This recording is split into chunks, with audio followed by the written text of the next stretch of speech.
तो हम लोग आज भगवत गीता के 9वें अध्याय के तीसरे श्लोक को देख रहे हैं। तो भक्त मेरे पीछे माइक पे बोलिए। अश्रद्धानाः पुरुषा अश्रद्धाना पुरुषा धर्मस्यास्य परन्तप धर्मस्यास्य परन्तपः अप्राप्य मां निवर्तन्ते अप्राप्य मां निवर्तन्ते मृत्यु संसार वर्त्मनि। मृत्यु संसार वर्त्मनि। तो जो लोग इस अस्य धर्मस्य, इस धर्म के, इस भक्ति के, इसका वर्णन दूसरे अध्याय में दूसरे श्लोक में हुआ था, 9वें अध्याय के पहले और दूसरे श्लोक में। जो इसमें श्रद्धा नहीं रखते हैं, जो पुरुष इसमें श्रद्धा नहीं रखते हैं, हे परंतपा मतलब शत्रुओं को कष्ट देने वाले अर्जुन, वे मुझको प्राप्त नहीं कर पाते। अप्राप्य माम, मुझको प्राप्त नहीं कर पाते। मुझको मतलब भगवान कृष्ण को प्राप्त नहीं कर पाते। इसीलिए फिर क्या होता है, निवर्तन्ते मृत्यु संसार वर्तमनी। वर्तमनी मतलब पथ पे। इसलिए वापस वह जन्म और मृत्यु रूपी संसार चक्र में आ जाते। ठीक है, पढ़ते हैं।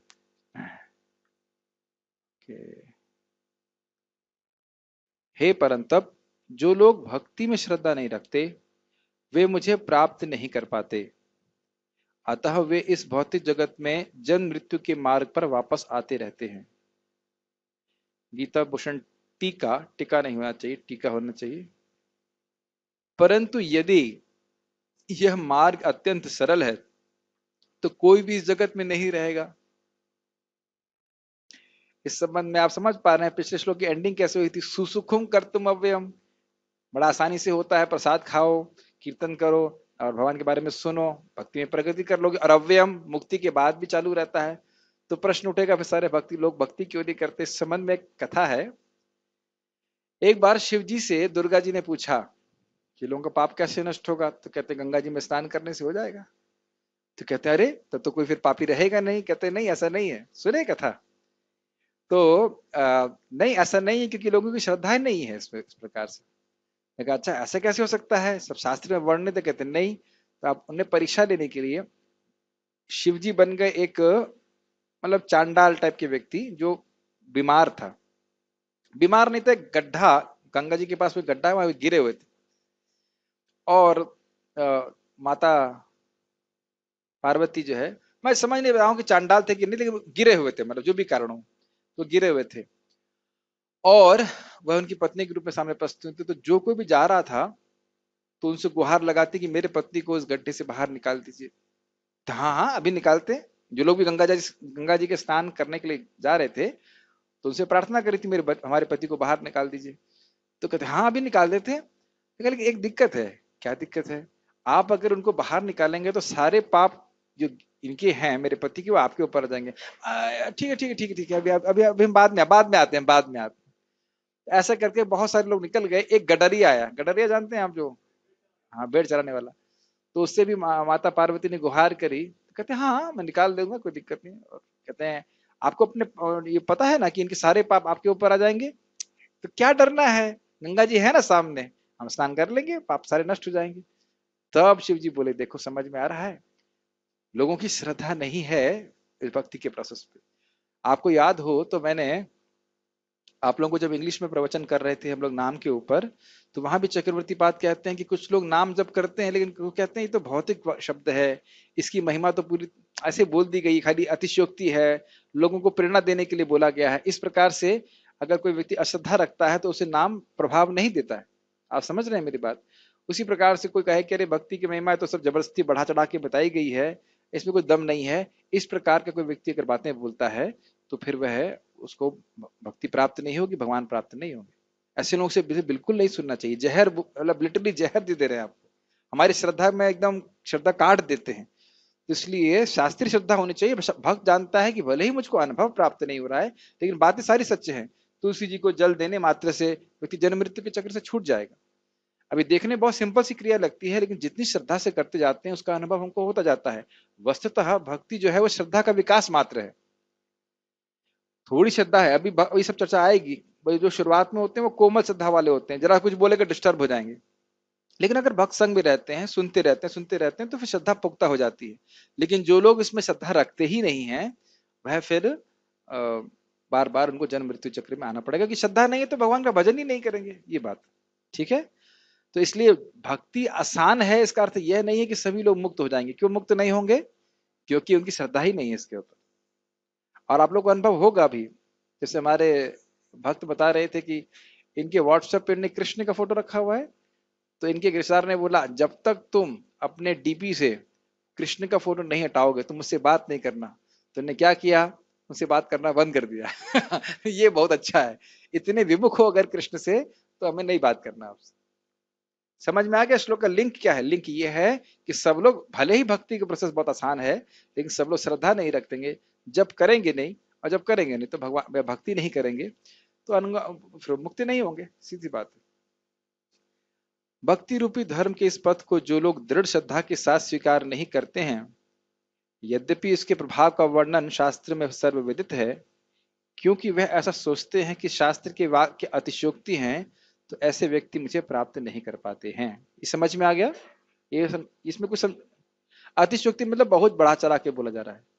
जैसे एक नाम से अनंत जन्मों के पाप नष्ट हो जाते हैं, अरे कहाँ नष्ट होते हैं? क्या बोलने की, इस प्रकार की बातें लोग विश्वास नहीं करते। ये अवश्य अविश्वसनीय है, लेकिन देखिए भगवान के नाम की महिमा हम तर्क से नहीं समझ सकते हैं।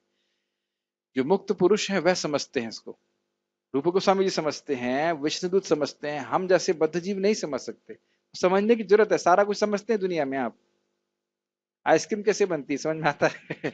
अरे आइसक्रीम कैसे बनती है वह भी ठीक से पता नहीं है, बिजली कैसे बन रही है ठीक से पता नहीं है ना? तो भगवान के नाम में कितनी शक्ति आप सब जान जाएंगे, तो कम से कम यह तो स्वीकार करना चाहिए कि हम नहीं जानते हैं। हम अपने ही को नहीं जानते हैं तो भगवान को क्या जाने। तो भक्त लोग ये मानते हैं कि वे नहीं जानते हैं, और इसलिए शास्त्र की बात को स्वीकार कर लेते हैं, और उससे फायदा होता है। Make sense? यद्यपि वे भक्ति की अवहेलना करके अन्य साधनों को करते भी हैं, तो भी वे मुझे प्राप्त नहीं कर पाते हैं। बहुत सुंदर बात है, ये लाइन देख रहे हैं आप? कहाँ देख रहे हैं? गुरु जी देख रहे हैं? बहुत बढ़िया, गुरु जी ने कुछ बोला अभी? कहाँ देख रहे हैं? यद्यपि वे भक्ति की अवहेलना करते हैं। क्यों अवहेलना करते हैं? कहते हैं ये सब तो अतिशयोक्ति है, ये सब झूठी बातें हैं। तो इस कारण से भक्ति को छोड़ करके वो अन्य साधन करते हैं, और आप नहीं देखते ऐसा करते हुए। हमारे कुछ वर्कर्स है, मैंने बताया ना आपको, वो क्या कहते हैं, हांडी लेके चलते हैं, अरे जो कंधे पे शिव जी के लिए कांवर, कांवर लेके खूब चलेंगे, खूब तपस्या करेंगे। मैंने कभी मंगल आरती आ जाओ जब करो, तो वह नहीं होता। तो लोगों की श्रद्धा भक्ति पे होती नहीं है इतनी आसानी से, नाम में श्रद्धा होती नहीं। हाँ, ये बहुत आसान लगता है ना, इतना आसान, इतना बड़ा लाभ कैसे हो सकता है? भाई आपने भगवान का प्रसाद पाया, अब हर इडली जो आपने पाई थी उसमें करोड़ों यज्ञ का लाभ मिल रहा है, तो विश्वास ही नहीं करेगा कोई व्यक्ति। वो तो ये कह रहे इन लोगों को तो खूब खाना है इसलिए भगवान को भोग लगा रहे हैं, अपने अपने बहाने जो है ठाकुर जी को भोग लगाते हैं, फिर खुद खाते हैं। वो जो यस। कांवड़ उठा के चलते हैं 50 किलोमीटर, तो उनको लगता है कि इतनी मेहनत की है तो कुछ मिलेगा। हाँ, यही बात है। इसको कहते हैं जड़मति। जब तक कुछ हाको डाको ना हो, कोई बहुत बड़ी क्रिया ना हो, बंभारंभ लघु क्रिया, बहुत ज्यादा काम ना हो, बहुत क्रिया ना हो, तब तक लोगों को लगता है ना कि कुछ फल प्राप्त होगा। और जो भक्त लोग होते हैं बहुत इजीली भगवान को प्राप्त करते हैं, क्योंकि कृष्ण भजय से बड़ा चतुर, पत्र पुष्प फल तो इत्यादि को दे करके भगवान की प्राप्ति कर लेते हैं, लेकिन उन लोगों को समझ में नहीं आता। तो इसलिए जो भक्ति की महिमा समझ रहा है वो बहुत बुद्धिमान व्यक्ति है। लेकिन बुद्धिमानी केवल तभी आती है जब बुद्धिमानों का संग करें, और बुद्धुओं का संग करेंगे तो फिर वही लगेगा मैं तो टाइम बर्बाद कर रहा हूं। मन मना भव मद भक्तो मद याज जो भगवान बताएंगे उसमें क्या खर्चा है? कोई खर्चा नहीं। प्रभुपाद जी कहते हैं ये निराकारवादी यही ब्रह्म का चिंतन करते रहेंगे, और फिर प्रभुपाद के पास में एक रसगुल्ला था महाप्रसाद का, वो ऐसे मुंह में डाला और बोले हम लोग रसगुल्ला खा के भगवान के धाम चले गए, महाप्रसाद रसगुल्ला। ऐसे ही शिला प्रभुपाद जी के गुरु भाई थे, उनका नाम था किंचन कृष्णदास बाबा जी महाराज। उनके सामने महाप्रसाद आ जाता था तो इतना वो उसको सम्मान देते थे, अरे महाप्रसाद, भगवान का महाप्रसाद मुझे मिल गया। यही अंतर है भक्त में और मतलब सामान्य भक्त में एक और बड़े चढ़े भक्त में, क्रिया वही है। तुलसी देवी, अरे तुलसी देवी ऐसे करके। आप मेरी बात समझ रहे हैं? तो ये हमें कोई निरुत्साहित नहीं होना है। सुनते सुनते जप करते करते माया ने भगवान की महिमा को ढक रखा है, इसलिए हम समझ नहीं पा रहे। जैसे जैसे माया का पर्दा हटेगा हम समझ पाएंगे हम किस किस व्यक्ति की पूजा कर रहे हैं। ठीक है, इसके लिए बार बार श्रवण करना बहुत जरूरी, सुबह शाम। ठीक है, ठीक है। तो वो क्यों नहीं प्राप्त कर पाते हैं? भक्ति की अवहेलना करते हैं, अर्थात भक्ति को का तिरस्कार करके अन्य अन्य साधन करते हैं, और वो फिर भगवान को नहीं समझ पाएंगे। वे पूर्ण रूप से संसार के ही पथ पर रहते हैं, जो बार बार जन्म और मृत्यु की आवृत्ति कराता रहता है। तो समझ में आ गया, जन्म मृत्यु के चक्र से वो बाहर नहीं निकल सकते। ऐसा मत सोचिएगा कि ऐसा नहीं होता है। मैं आपको उदाहरण दूंगा, मेरे संग में जब आज से 12 साल पहले इस मंदिर को ज्वाइन किया था, तो मेरे सामने एक व्यक्ति था जिसने सेकंड इनिशिएशन तक ले लिया इस्कॉन में। परम पूज्य राधा कुंज महाराज श्री, देखिए शुद्ध भक्त प्राप्त किया, कितना बड़ा भाग्य। अब उसके बाद क्या हुआ? उसके बाद उनको उतना जमा नहीं, दूसरे संप्रदाय में चले गए, वहां दीक्षा ले ली किसी शुद्ध भक्त से, और उसके बाद वहां जमा नहीं तो अब वो मायावाद सन्यासी हो गए। मैं तो उनसे ये भी नहीं पूछ सकता प्रभु जी ठीक हो क्या? आप देख रहे हैं दुर्गति कितनी, दुर्भाग्य कितना है। तो ये पता नहीं क्या उनकी बुद्धि में आया इस प्रकार से। तो प्रभुपाद जी इस बात को बोलते हैं कि डोंट चेंज एनीथिंग, कुछ चेंज मत करो। ये जो मंगल आरती की है, जप की है, भागवत है, इसी को करते जाइए। इतना शक्तिशाली हम कल्पना नहीं कर सकते।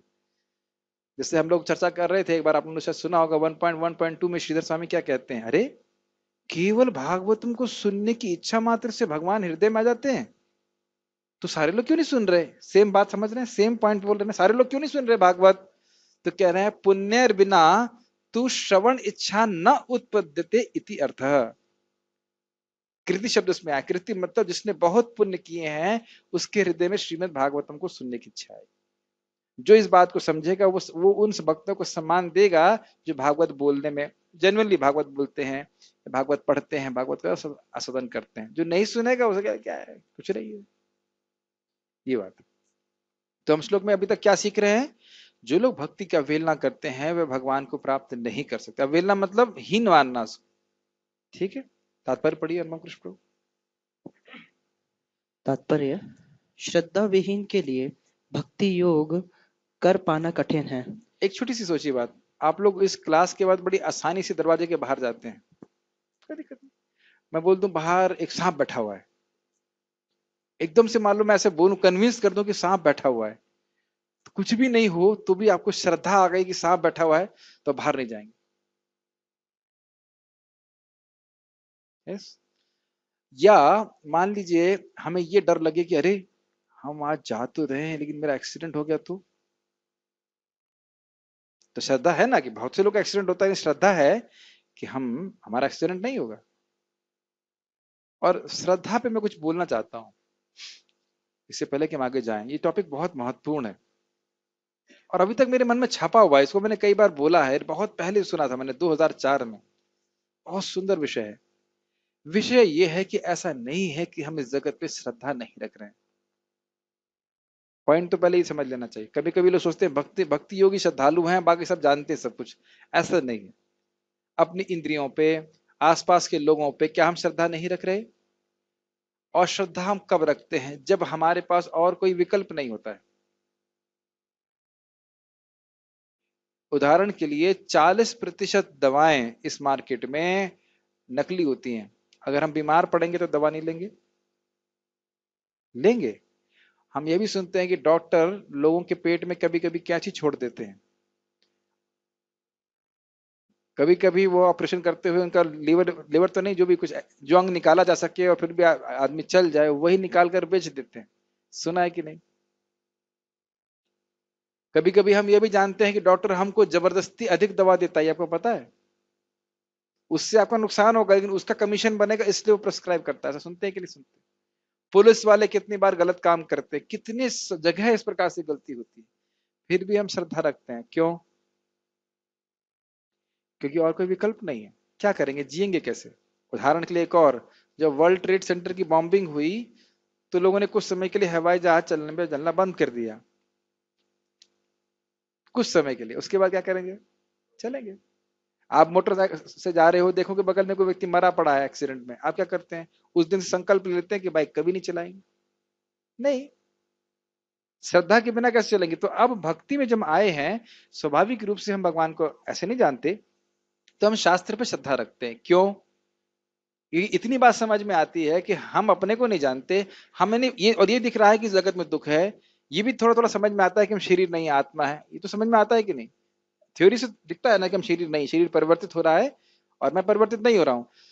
तो अब ये बस अब बातें सत्य हैं भगवत गीता की, तो स्वाभाविक रूप से आगे की बातें भी सत्य होंगी। महान आचार्य इसको स्वीकार कर रहे हैं, तो हम श्रद्धा का एक छलांग मार रहे हैं।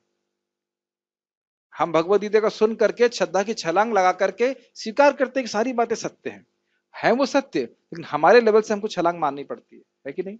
आप कुछ उसको प्रमाणित नहीं कर सकते किसी भी तरह से। Make sense? अब इसके अलावा हमारे पास विकल्प क्या है? मान लो भक्ति आप नहीं करते, तो संसार चक्र से कैसे बाहर निकलेंगे? शानू सिंह, कोई ओपिनियन आपका? माइक दीजिए प्रभु जी। भक्ति ना करें तो कैसे आप मुक्त होंगे? भक्ति तो करनी ही पड़ेगी। तो और भी तो तरीके हैं। नहीं, वो मतलब यहीं पर मतलब भौतिक जगत में ही वापस आना पड़ेगा। तो हम देख सकते हैं कि अगर बोला भी जाए कि और तरीके करो, तो हम कर भी नहीं सकते, और उनकी रेंज भी नहीं है भगवान के पास पहुंचाने की। कोई प्रॉमिस भी नहीं कर रहा है कि भगवान के पास पहुंचाएंगे, यह तक नहीं बताते कि भगवान है कौन। समझ रहे ना मेरी बात? तो इसलिए, लेकिन हमारी श्रद्धा रीजनेबल है। भाई जैसे मान लीजिए मैं अगर गाड़ी चलाऊं, आप लोग बैठे हैं, तो ये अंधश्रद्धा है कि गुरुजी हमको लेके जाएंगे, गुरुजी गड्ढे में लेके जाएंगे, गुरुजी को आती नहीं बाइक चलानी, सॉरी गाड़ी चलानी। लेकिन मान लीजिए हमारे ड्राइवर पे आप श्रद्धा रख के हमारे संग जाते हैं प्रचार में, तो अंधश्रद्धा है? नहीं, वो ट्रेंड ड्राइवर है, उसको लाइसेंस प्राप्त है, तो रीजनेबल हो सकता है उससे भी एक्सीडेंट हो जाए, लेकिन मुझसे तो एक्सीडेंट पक्का होगा क्योंकि मुझे बिल्कुल नहीं आता है। अब मान लीजिए मैं कुछ प्रवचन कर रहा हूं, तो कुछ श्रद्धा है ना आपकी। अब मान लो भाई हमारे ड्राइवर को बिठा दो, चलो भैया गीता पे कुछ बोलेंगे, तो यह तो बिल्कुल ड्राइवर इसलिए बोल रहा हूं क्योंकि मतलब इस जगत में लोग जो ड्राइवर के लेवल के लोग हैं, वह गीता पे प्रवचन कर रहे हैं। ये कोई ट्रेनिंग नहीं है, अपने मनगढ़ंत तरीके से बोलते हैं और वो गड्ढे में लेके जाते हैं लोगों को। तो वहां पे लोग क्या कर रहे हैं? अंधश्रद्धा रख रहे हैं। हम लोग क्या श्रद्धा रख रहे हैं?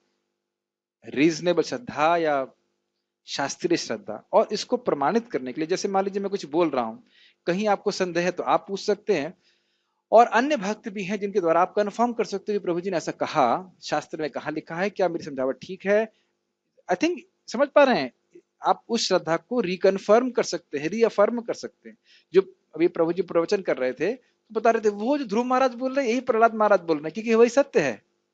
जैसे मैं पूछूं कि ये क्या है? माउस। आप बोलेंगे, आप क्या बोलेंगे? आप क्या बोलेंगे? आप क्या बोलेंगे? अरे सभी लोग ही बात बोलते हैं। तो मान लीजिए मैं छोटा बच्चा हूं, तो मैं समझूंगा क्या? अच्छा हाँ, उसको माउस कहते हैं। क्यों?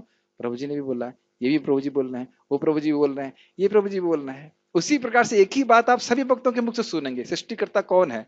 कृष्ण। नियंता कौन है? कृष्ण। सब लोग वही बोलेंगे। और कैसे चक्र से बाहर निकलोगे? भक्ति करके। और यही चीज आप 10वें अध्याय में देखेंगे। तो इस प्रकार से हमारी श्रद्धा पुष्ट होती है। ये समझ में आ रहा है? नहीं समझ में आ रहा? एक ही बात, मान लो प्रभु जी बोले हमें निष्काम भक्ति करनी चाहिए, मैं आके बोलूं नहीं, निष्काम भक्ति कौन कर सकता है, सबको सकाम भक्ति करनी चाहिए, तब आप कंफ्यूज हो जाएंगे। रे कल के प्रवचन तो निष्काम भक्ति बता रहे थे, आज सकाम भक्ति बता रहे हैं, आज कह रहे कोई शिव जी की बोला, कहीं दुर्गा जी की बोल रहा है, तो फिर व्यक्ति कंफ्यूज हो जाए। लेकिन सभी भक्त लोग परंपरा में अनुवर्णन करते हैं, तो हमारी श्रद्धा पुख्त होती है। Does it make sense? श्रद्धा कैसे बनती समझ रहे ना? एक और उदाहरण ले लीजिए। लता है आपके पास, जल वही रहना चाहिए भले माली चेंज हो जाए। समझ रहे हैं? पानी वही दिया जाना चाहिए। आज इसको बोलो इसने पानी दे दिया, कल उसने पानी दे दिया, कोई ये पानी दे दे, वही पानी, पानी में परिवर्तन नहीं होना चाहिए। अर्थात कथा के सार में परिवर्तन नहीं होना चाहिए। वही बात बार बार भक्तों के मुख से सुनते हैं, अन्य भक्तों के मुख से वही बात सुनते हैं, लेकिन हमारी भक्ति पोषित होती है। तो ये श्रद्धा कैसे पोषित होती है? भक्त संग के द्वारा, उसमें संग में आकर भगवान के बारे में सुनने के द्वारा। और आप महसूस भी करते हो कि जब हम भक्ति की महिमा सुनते हैं, तो लगता है कि हाँ जब करें, हाँ लगता है तुलसी जी की सेवा करें। ठीक है, भले अभी दिखता नहीं हो, लेकिन आप कुछ स्पार्क महसूस करते हैं हृदय में, हाँ मुझे भगवान कृष्ण की भक्ति करनी। Make sense? यस। हाँ, दृढ़ कैसे होगी भाई? देखिए देखिए, सीधी बात है। अभी आप देख लो, ये तुलसी जी बहुत छोटी हैं, कोमल है कि नहीं? अभी दृढ़ कैसे होंगी? जरा माइक दीजिए इनके, हाँ माइक दीजिए, बताएंगे कैसे दृढ़ होंगे भाई? क्या करा जाए इसमें? इडली इडली सांभर खिलाएंगे इनको? नहीं प्रभु जी, हाँ, इडली चटनी, हाँ, कैसे डेली दृढ़ पानी होगी? देना पड़ेगा, पानी देना पड़ेगा, और खाद नहीं देनी पड़ेगी? देनी पड़ेगी, खाद और धूप धूप नहीं देनी पड़ेगी? वो भी देनी तो धूप, देखिए बहुत अच्छी बात है, धूप पानी और खाद दे रहे हैं बाहर से, और डेवलपमेंट हो रहा है अंदर से। ये सार्वभौम प्रभु ने बताया था, मुझे बहुत अच्छा बात लगा। धूप पानी खाद दे रहे हो बाहर से, डेवलपमेंट हो रहा है अंदर से। और आप ऐसा तो नहीं है कि अब आप आज इनको अगर तेजी से बढ़ाना है तो आप 20 लीटर पानी दे देंगे। अब बढ़ेंगे अपनी गति से, धीरे धीरे करके बढ़ती हैं कि नहीं? फिर उसमें मंजरी आएंगी, फिर आप वो मंजरियां भगवान को अर्पित होंगी, है कि नहीं? इस प्रकार देख रहा है कि नहीं देख रहा? उसी प्रकार से हम, कोई और नया तरीका नहीं है। जिस तरीके से श्रद्धा आती है उसी तरीके से श्रद्धा बढ़ती है। जैसे जैसे हमारा हृदय शुद्ध होता जाएगा भक्ति के मार्ग के द्वारा, वैसे वैसे हमारी श्रद्धा बढ़ती चली जाएगी। श्रद्धा मतलब भक्ति करके ही मैं सिद्धि प्राप्त करूंगा, बस ये श्रद्धा, ये विश्वास। और कोई पथ में जो है नहीं स्वीकार कर सकता। बड़ी यही इस श्लोक का एक तात्पर्य भक्त है। बड़ा अच्छा लगा मुझे, उन्हें आश्रम में कुछ कठिनाई हुई, कुछ भक्तों के बीच में कुछ झगड़ा हुआ या हल्का कुछ मतलब मटमटाव हुआ, तो सोच रहे थे अभी क्या करूं मैं, वापस तो घर जा नहीं सकता, घर जाके तो भक्ति होगी नहीं, ठीक है यही रह लेता हूँ। दिस शोज दृढ़ श्रद्धा। बहुत बाद में मतलब प्रसन्नता हुई इनकी इस साक्षात्कार सुनकर। मारो या मारो भी रखो भी जेछा तुम्हार नित्य दास तुआ प्रति अधिकार। समझ गया कि ये घर वाले भी रक्षा नहीं कर सकते, मारो मारो काटो कुछ भी करो आप, हम छोड़ने वाले नहीं। बहुत सुंदर बात। कभी भगवान की कृपा से मान मिलता है, कभी सम्मान मिलता है, कभी गाली मिलती है, कभी प्रशंसा मिलती है, कभी नमक ज्यादा तेज होता है, कभी बढ़िया प्रसाद होता है। जो कुछ भी है कृष्ण आपके चरणों को हम छोड़ के नहीं जाना चाहते, ठीक है ना? ये भावना बिल्कुल पक्की रहनी चाहिए, और ये सब भगवान के द्वारा व्यवस्थित होता है कि नहीं? यस। श्रद्धा तो भक्तों की संगति से उत्पन्न की जाती है। ठीक है, भक्तों के साथ जब हम लोग पिक्चर देखने जाते हैं, ऐसे होता है ना, भक्तों के एसोसिएशन में पिक्चर देखेंगे, जब प्रजल्प करेंगे तो बढ़िया से एकदम श्रद्धा हो जाती है ना, होती है ना ऐसे? पीताम्बर प्रभु, आपका क्या मत है? नहीं, पीताम्बर प्रभु पिक्चर देखने नहीं जाते, मैं खाली मत ले रहा हूँ। What is your opinion? नहीं भक्तों के संग में व्यक्ति को भगवान की कथा सुनने से श्रद्धा होती है। यस, पढ़िए। महापुरुषों से वैदिक प्रमाणों को सुनकर भी अभागे लोग ईश्वर में श्रद्धा नहीं ये रखते। बात बहुत महत्वपूर्ण है। ये भले ही आपको ऐसे लोगों को नहीं, आप शायद जानते होंगे, शायद जानते होंगे, गीता भागवत को सुनने के बाद भी लोगों की श्रद्धा नहीं होती। ये ऐसे लोग ऐसे हैं, और बल्कि उल्टा उसको वो भड़क जाते हैं, ये तो सब ऐसे ही है। इस प्रकार से आर्य समाजी लोग स्पेशली इस प्रकार के होते, तो इन लोगों का संग करना ही नहीं चाहिए। स्पेशली अगर हमारी श्रद्धा कोमल है तो ऐसे लोगों से बिल्कुल नहीं सुनना चाहिए। एक बात ध्यान रखिएगा कि श्रद्धा एक पेड़, मतलब अगर एक पेड़ से उपमा दी जाए तो पेड़ को उगाने में बहुत टाइम लगता है कि नहीं? आप देख रहे हैं ना कि यहाँ पे जो पेड़ उगाए जा रहे हैं उसमें कितनी मेहनत लगती है, लेकिन काटने में बहुत कम समय लगता है। तो इसीलिए जो भक्ति में श्रद्धा है उसको बिल्कुल बचा के रखना है। राधा रमन महाराज शायद बोल रहे थे, या भक्ति पुरुषोत्तम महाराज कह रहे थे कि जैसे आप कुछ लता उगाते हैं तो उसको खाने के लिए बकरियां घूमती रहती हैं, तो थोड़ा सा कोई भक्ति में आएगा, आपके जो रिश्तेदार हैं या जो लोग अनभक्त हैं वो तुरंत उसको कुछ नष्ट करने के लिए बोलेंगे। तो इसलिए आवश्यक है कि उनसे इस संबंध में कोई चर्चा ना करें, ना उनको आप प्रचार करें। जब हम स्वयं भक्ति में स्ट्रांग नहीं है तो ऐसे लोगों से पंगा न लें जो भक्ति एकदम बकरी की तरह की खाई जाएंगे आपको बिल्कुल। ठीक है ना? अपना भक्ति करिए, धीरे धीरे समझिए सारे सिद्धांत को ठीक से, और जो कोई श्रद्धालु हो उसको बताइए। ऐसा नहीं कह सकते कोई भी श्रद्धालु नहीं, ठीक है? यस। वे झिझकते रहते हैं और भगवत भक्ति में दृढ़ नहीं रहते। इस प्रकार कृष्ण भावनामृत की प्रगति में श्रद्धा मुख्य है। चैतन्य चरितामृत में कहा गया है कि श्रद्धा तो वह पूर्ण विश्वास है कि परमेश्वर श्री कृष्ण की ही सेवा द्वारा सारी सिद्धि प्राप्त की जा सकती है। यही वास्तविक श्रद्धा है। श्रीमद् भागवत में कहा गया है, यथा तरुर्मूल, थोड़ा गाया जाएगा इसको, यथा तरोर्मूल निषेचनेना तृप्यन्ति तत्स्कन्धभुजोपशाखाः प्राणोपहाराच्छ यथेन्द्रियाणाम तथैव सर्वाहरणमच्युतेज्य। जरा शब्दों के अर्थ को देखिए। यथा तरोर मूल निषेचनेना, जिस प्रकार से तरु, तरु मतलब पेड़ के मूल में जल देने से, तृप्यंती तत्, तत् मतलब उसके, तृप्यंती तत् स्कंद भुजोप शाखा, उसके स्कंद, उसकी भुजा और उपशाखा जितनी है उस सबको जल पहुंच जाता है। प्राणोपहारात यथेन्द्रियाणाम, प्राणों को मतलब पेट में अगर खाना देते हैं तो आहार देते हैं तो जिस प्रकार से सभी इंद्रियों को प्राप्त हो जाता है, तथैव सर्वाहरणम अच्युतेज्य, उसी प्रकार से अच्युत की पूजा करने से, इज्जा मतलब पूजा करने से सभी का अर्हणम मतलब सभी की पूजा हो जाती है। Make sense? इसका अर्थ यह नहीं है कि हम देवताओं का अनादर करें, इसका अर्थ यह है कि भगवान की पूजा करने से सारे देवता संतुष्ट हो जाते हैं। जैसे मैंने आपको उदाहरण दूं, कोई रा बोलता है तो शिव जी क्या सोचते हैं, कहीं माँ तो नहीं बोल देगी। तो जो राम बोल रहा है, हरे कृष्ण कर रहा है, वो शिव जी को, ब्रह्मा जी को, सभी को संतुष्ट कर रहा है, इंद्र को। इसका अर्थ यह नहीं है कि उनका वो अनादर कर रहा है, लेकिन अलग से भजन करने की आवश्यकता नहीं। ये फिर से रिपीट कर रहा हूं, देवताओं के अनादर करने वाला भगवान को प्रिय नहीं हो सकता है, भले भगवान की पूजा कर रहा हो। देवताओं के अनादर का कोई अवकाश, कोई स्कोप नहीं है, लेकिन पूजा का भी स्कोप नहीं। पूजा भगवान श्री कृष्ण की ही होनी चाहिए। भाई अगर आप पेड़ में जड़, पेड़ की जड़ में पानी डाल रहे हैं तो शाखाओं को काटेंगे तो है ना। आप मेरी बात समझ रहे हैं? अनादर कभी भी भक्त नहीं करता है देवताओं का, लेकिन पूजा वो भगवान श्री कृष्ण की ही करता है, और इसीलिए देवता प्रसन्न भी रहते। यस यस प्रभु।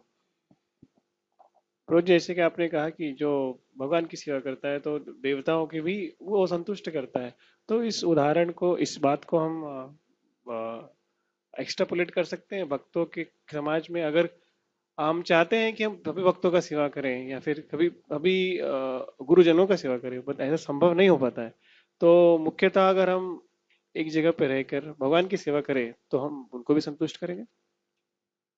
अगर मैं आपका प्रश्न समझ नहीं पाया। भगवान की सेवा करेंगे तो सभी भक्तों की सेवा करेंगे? हाँ, भक्त लोग संतुष्ट हो जाएंगे देखकर। नहीं, अभी मैं उस प्रश्न से समझ पा रहा हूँ। भगवान मतलब अलग से भक्तों की सेवा नहीं करनी है? नहीं नहीं, जितना हो सके उतना। प्रश्न कुछ क्लियर नहीं है। देखिए, भगवान के भक्तों की सेवा भगवान की सेवा से अलग है। उसमें आ जाता है। आराधना नाम सर्वेशाम विष्णु आराधनाम परम तस्मात् परितरम परतरम देवी तदीया नाम समर्चनम। सारी आराधनाओं में भगवान विष्णु की आराधना सर्वश्रेष्ठ है, और उससे भी सर्वश्रेष्ठ है उनके संबंधित लोगों की आराधना करना। तो अगर आप तुलसी जी की सेवा करते हैं तो भगवान कृष्ण की सेवा से अलग है, वह नहीं तो है। तदीय सेवा है और भगवान को और अधिक संतुष्ट करता है। Make sense? तो भगवान के भक्तों की सेवा तो भगवान की सेवा है ना,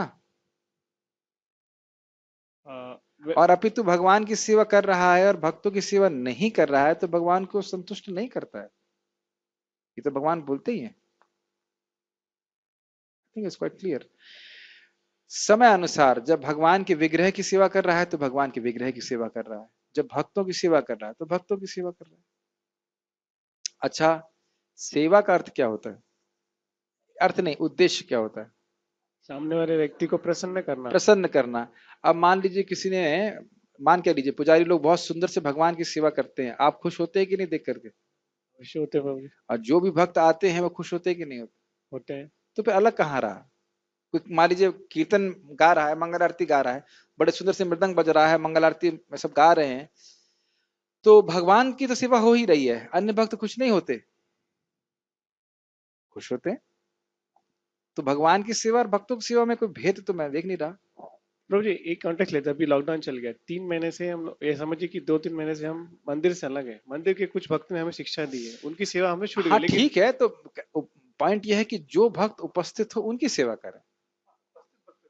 अब जब जब आप लॉकडाउन में हैं और वहां जा ही नहीं सकते तो फिर तो संभव नहीं है। पॉइंट ये है कि जब जो भक्त हैं उनकी सेवा करें, जो भक्त हैं हमारे सामने उपस्थित उनकी सेवा करें, और सबकी सेवा भी अलग अलग तरह से होती है। जो मान लीजिए हमसे जूनियर है, उनकी सेवा है, उनको उन पर कृपा करना, उन्हें समझाना भक्ति के बारे में। जो हमसे सीनियर है उनकी सेवा करना।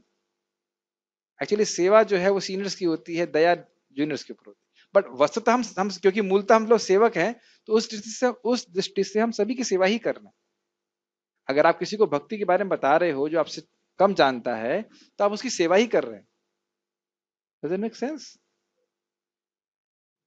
ठीक है, पढ़िए। वृक्ष की जड़ को सींचने से उसकी डालें, टहनियाँ तथा पत्तियाँ तुष्ट हो जाती हैं और आमाशय को भोजन प्रदान करने से शरीर की सारी इंद्रियां तृप्त होती हैं। इसी तरह भगवान की दिव्य सेवा करने से सारे देवता तथा अन्य समस्त जीव स्वतः प्रसन्न होते हैं। एक छोटे सा पॉइंट है, जब प्रहलाद महाराज भगवान को संतुष्ट कर रहे थे, हिरण्यकशिपु क्यों प्रसन्न नहीं हुआ? तो प्रभुपाद इसी को एक जगह तात्पर्य में लिखते हैं कि भगवान की सेवा करके सभी को संतुष्ट कर लेते हैं। जैसे पेड़ को जल में पानी देने से पत्तियां को तक मिल जाता है, वो बस उन पत्तियों को नहीं मिलता जो पेड़ से अलग है।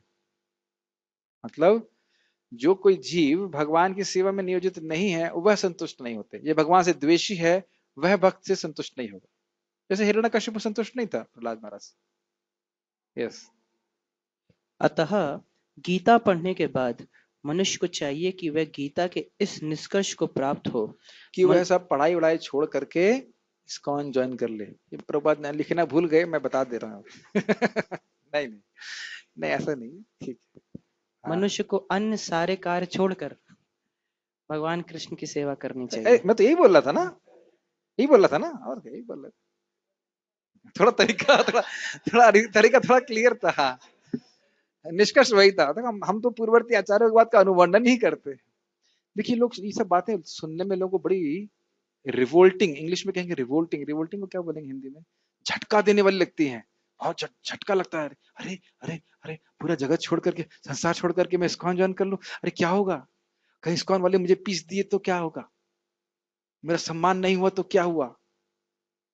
और संसार जब पीसेगा तो, अब पीस रहा है उसका, संसार जो पीस रहा है उसमें तुम पीसेंगे बिल्कुल आटे की तरह, कोई तकलीफ नहीं है, और उसमें घुन भी लगेगा, वहां कोई कठिनाई नहीं है। नहीं लगता इस्कॉन में कोई भक्त ने मेरे को, मेरी चप्पल कहीं फेंक दी साइड में, तो मैं तो इस्कॉन छोड़ दूंगा। किसी ने मेरी धोती पहन ली है, कुछ भी जरा सा भी कुछ कह दे तो मैं इस्कॉन तुरंत छोड़ दूंगा, क्योंकि मुझे पीसा जा रहा है इस्कॉन में। कितना कष्ट है। एक बार जब भक्त थोड़े दुखी हो गए थे, उस वक्त ने ऐसा बोल दिया मेरे को। मैंने कहा, आपको याद है कि आपके भौतिक जीवन में आपके रिश्तेदारों ने क्या क्या बोला है? तो उसको भूल जाता है व्यक्ति की भौतिक जगत में लात मारते हैं, गाली देते हैं, वो भूल जाता है। भाई स्वाभाविक सी बात है कि हर भक्त तो ना मध्यम प्लेटफॉर्म पे आ गया। बहुत से लोग तो मध्यम प्लेटफॉर्म पे आना भी नहीं चाहते, जहां वो भक्त से मैत्री करेंगे। तो नया भक्त कुछ इधर उधर कुछ बोल दे तो सहन कर लेना चाहिए भाई। सब लोग क्या सीख गए हैं, वाचो वेगम मनस क्रोध वेगम, फॉर्मूला ही नहीं पता है, एप्लीकेशन छोड़ दीजिए।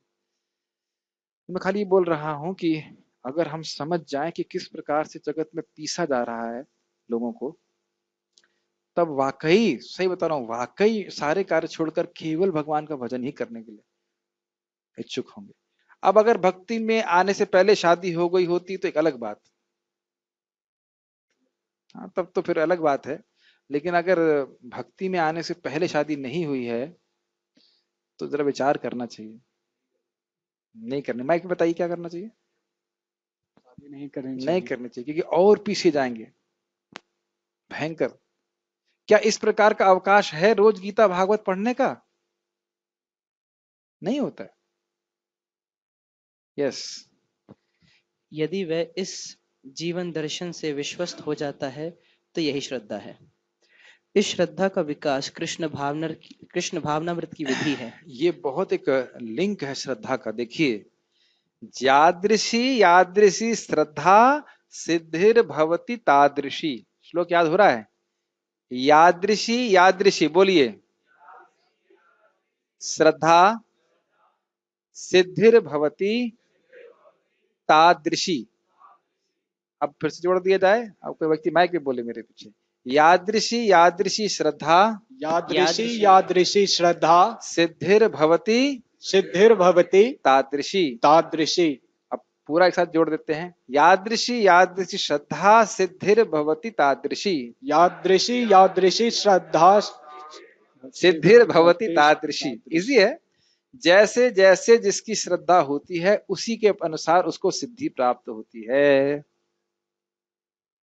अब इसको और एक अर्थ ले लीजिए, श्रद्धा के अनुरूप आपको भक्ति में अनुभव प्राप्त होता है। इसी चीज को दूसरी तरह से श्रद्धा, ये कौन बोल रहा है? भगवान विष्णु स्वयं बोल रहे हैं ब्रह्म संहिता में।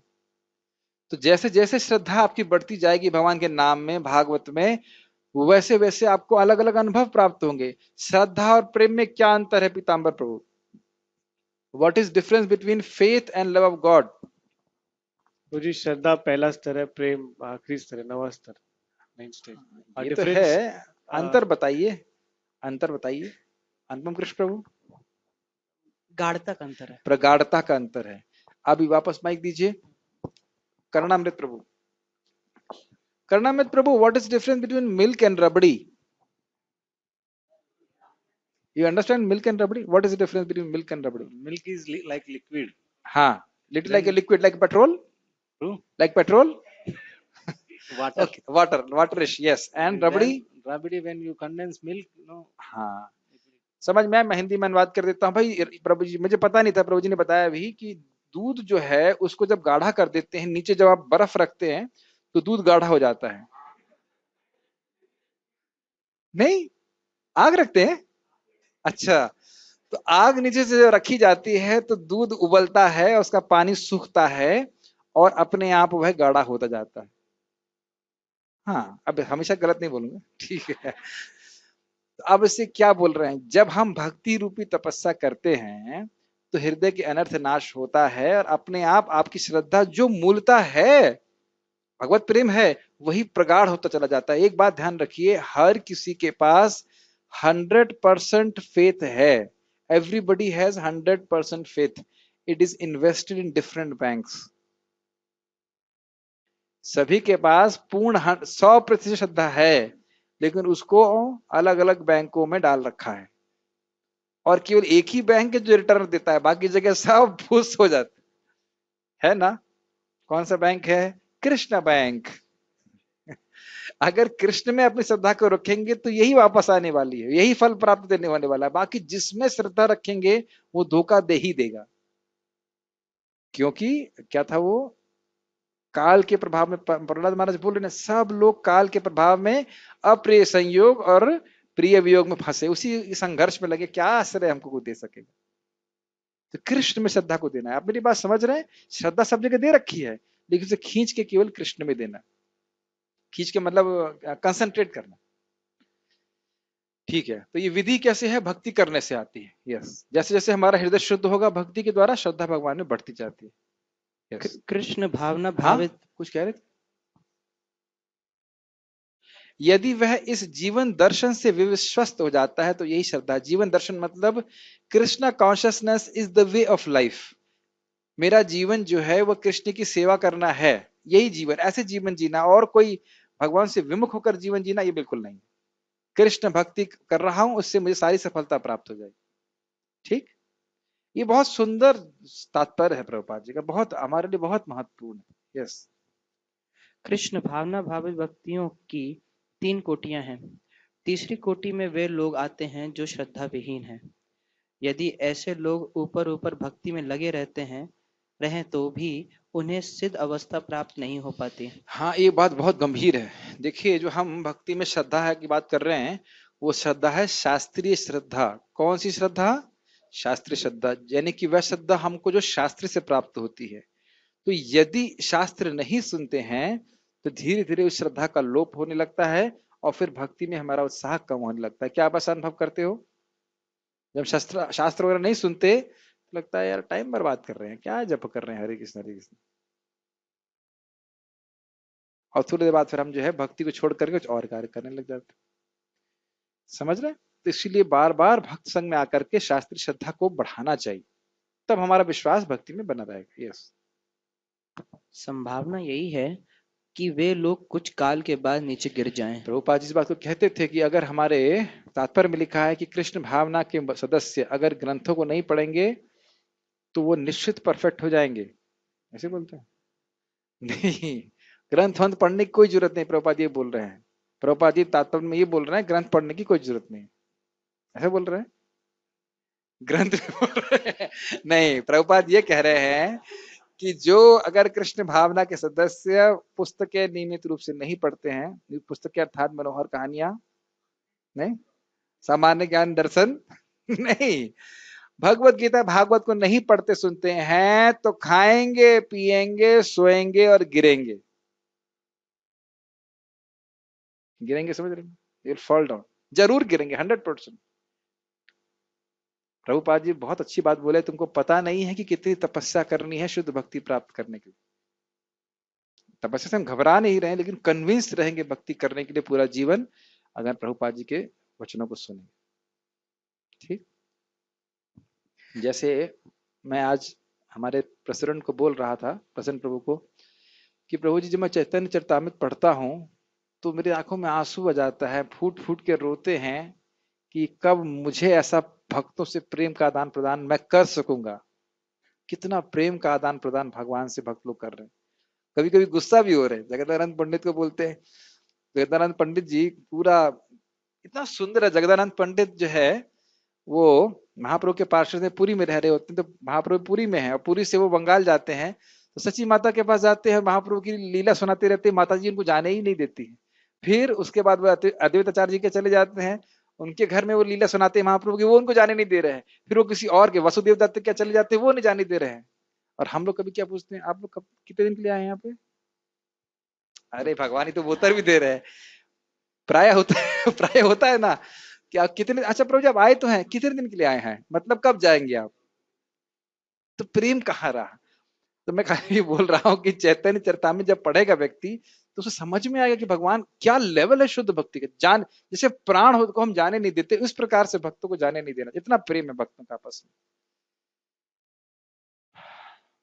क्यों बात बोलने लग गए, कहाँ चलेगी बात? मैं खाली ये इसलिए बोल रहा था कि इस प्रकार की हमारी एस्पिरेशन, हमारी लालसा होती है जब उन ग्रंथों को हम पढ़ते हैं।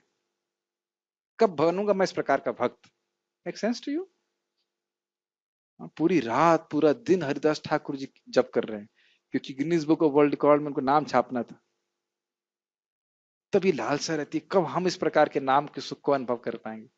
हे हरिदास ठाकुर जी कृपा कीजिए। स्वाभाविक से जब पढ़ेगा नहीं तो अरे इस वक्त ने ऐसा किया, उसकी नाक टेढ़ी है, उसे तिलक ठीक नहीं लगा, ऐसे में फंसा रहेगा जिंदगी भर, और जिंदगी भर इस राग द्वेष में हम फंसे रहेंगे।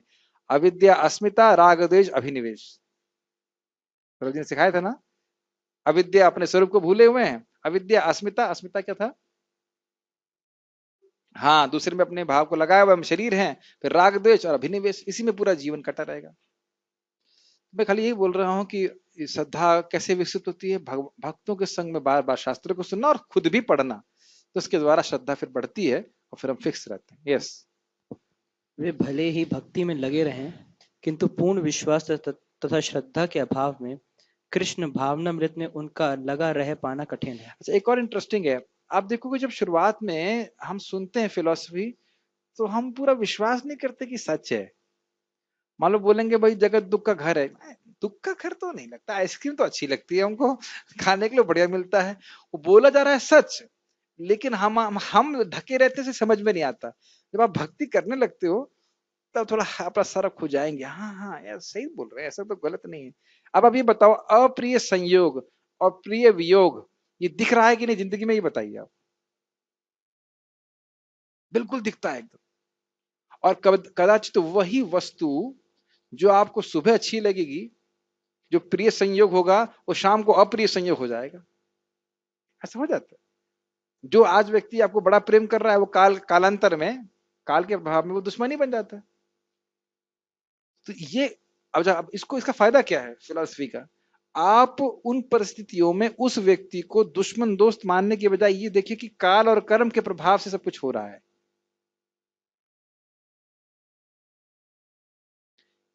समझ में आ रहा है?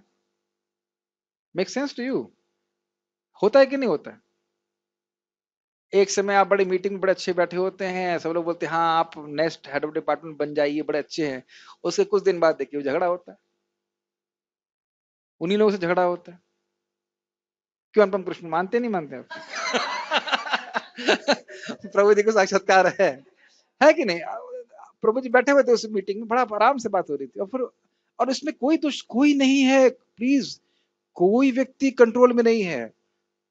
और हो सकता हो कल आज जो आपका मित्र शत्रु बन रहा है वो कल मित्र बन जाए। So what I am saying, you just become indifferent to this point. राग द्वेष से इंडिफरेंट हो जाते हैं। आज वही व्यक्ति दुखी कर रहा है, कल वही व्यक्ति प्रेम करेगा, कल फिर दुखी हो जाएगा, कल फिर प्रेम करेगा। इसमें क्यों एब्जॉर्ब हो?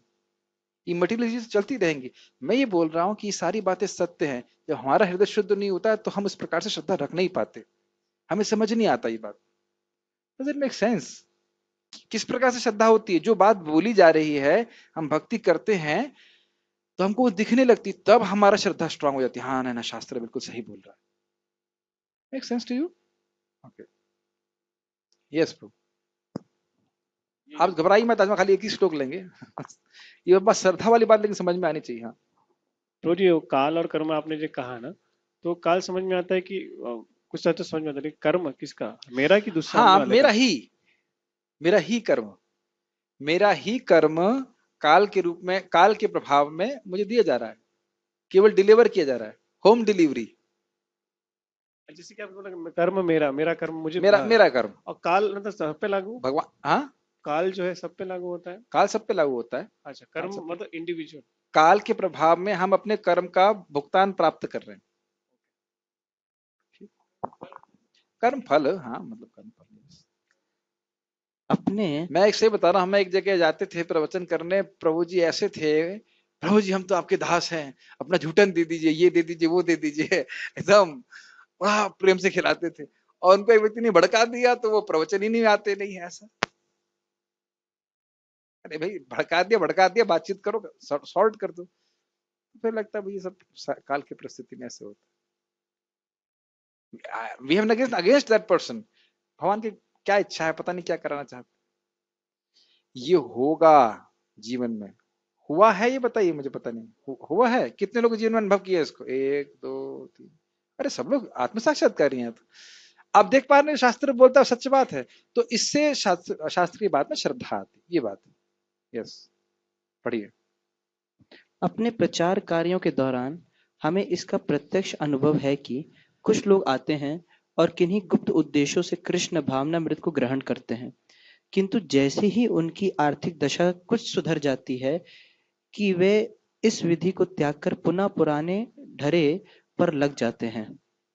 कृष्ण भावनामृत में केवल श्रद्धा के थोड़ा ये द्वारा समझ ही लेना चाहिए, इसका ये बहुत हुआ है इस प्रकार से। देखिए, इस्कॉन एक बहुत बड़ी संस्था है और धन भी इत्यादि रहता है, तो हर व्यक्ति अन्याभिलाषिता शून्यम का फॉर्मूला सीखने नहीं आया है। हाँ, लेकिन अगर हम इसे कॉलेज प्रीचिंग करते हैं या छोटे छोटे प्रीचिंग सेंटर्स में जाते हैं, वहां हम लोगों को ट्रेनिंग दे सकते हैं। बहुत ध्यानपूर्वक सुनिए।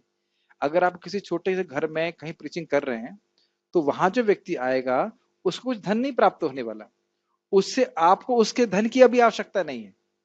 तो ना आप धन के लिए प्रीचिंग कर रहे हो, ना वो धन के लिए आ रहा है। तो कम से कम हम उन लोगों को ट्रेनिंग दे सकते हैं शुद्ध भक्ति के पथ पे। समझ में आ रही बात? बड़े मंदिर का महत्व नहीं है ऐसा नहीं बोल रहा हूं मैं, लेकिन इस प्रकार से पॉकेट में थोड़ा थोड़ा थोड़ा थोड़ा, मान लो आप 10 लोगों को प्रीचिंग करो, नहीं आप 100 को करो, ठीक, 100 आपने, 200 को आपने, 300 को, या सीनियर डिवोटी, तो 100 200 300 लोगों को आप कल्टीवेट कर रहे थे। अगर सोचो जीवन में इस प्रकार से 100 लोगों को आपने शुद्ध भक्ति के प्रति आकर्षित भी कर दिया, कितना बड़ा भाग, कितनी बड़ी सेवा आप कल्पना नहीं कर सकते। शुद्ध भक्ति क्या है समझ नहीं आता, उसके प्रति लालसा ही नहीं है लोगों की। तो यही प्रभुपाद बोल रहे हैं कि आते हैं किसी हिडन मोटिवेशन से, तो वो क्लास में भी बैठेगा तो उसे वो कुछ सुनाई नहीं पड़ रहा उसे क्लास में, वो क्लास में बैठना नहीं चाहता है, खाली मतलब भाई अटेंडेंस लग जाए, इसको सुनना है। ये मैं कहीं दूर जाने की जरूरत नहीं, मूर्तिमान मैं ही पड़ा हूं सामने आप। जब मैं नौकरी करता था तो मुझे 70,000 रुपए कमाने थे टोटल, ये गोल था मेरा लाइफ का, ताकि मेरा लैपटॉप का लोन चुक जाए और भाग कर इसको ज्वाइन कर लूं। तो मैं क्या था, मैं गुप्त उद्देश्य से एनटीपीसी ज्वाइन किया था और सारी अटेंडेंस लगाई, लेकिन सुना कुछ भी नहीं, मुझे कुछ भी याद नहीं है क्या पढ़ा, कि मुझे पढ़ना ही नहीं था। जैसे लोन का सामग्री आ गई, पैसे आ गए, भाग गए वहां से तुरंत। उसी प्रकार से लोग भक्ति में भी आ सकते हैं। चलो वहां तो हमने भगवान की कृपा के लिए किया तो कोई दिक्कत नहीं है, लेकिन भगवान की भक्ति में भी इस प्रकार से लोग आ सकते हैं, वो रह सकते हैं। एक बहुत सुंदर इंग्लिश में एक दिया गया, I may have a certification of the संप्रदाय but not the affiliation. Sorry, I may have the affiliation of the sampradaya, but not the inclination of the sampradaya.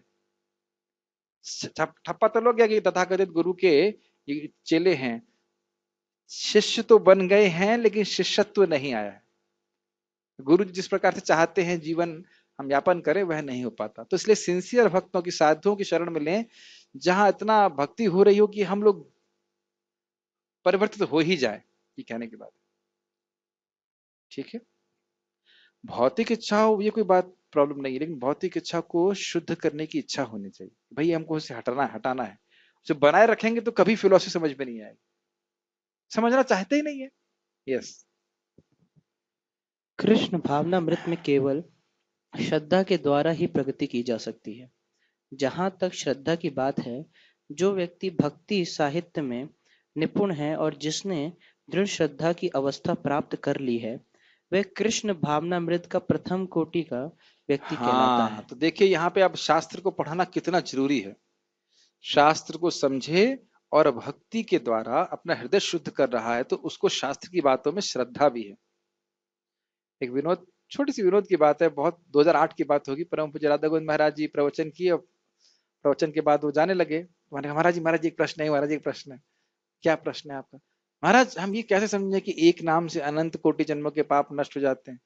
तो महाराज बड़ा क्रोध में मित्र से देखे, बोले अरे शास्त्र में श्रद्धा रखना चाहिए ना आपको, आप अपनी बुद्धि क्यों लगा रहे हैं? ठीक है महाराज चुप हो गया।